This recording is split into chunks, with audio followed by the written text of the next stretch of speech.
মানুষ সাধারণত দুটো কারণে অন্য মানুষের দুর্দশার কথা শুনতে চায়। এক, সেটা শুনে তার আনন্দ পায়।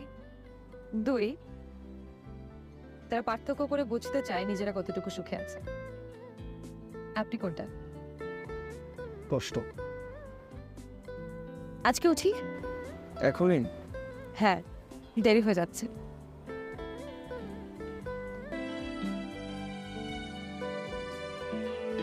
মানুষ কত সহজে মানুষের মন খারাপ করে দেওয়া শিখেছে। বিজ্ঞানকে আজও পারল না মানুষের মন ভালো করার মেশিন আবিষ্কার করতে।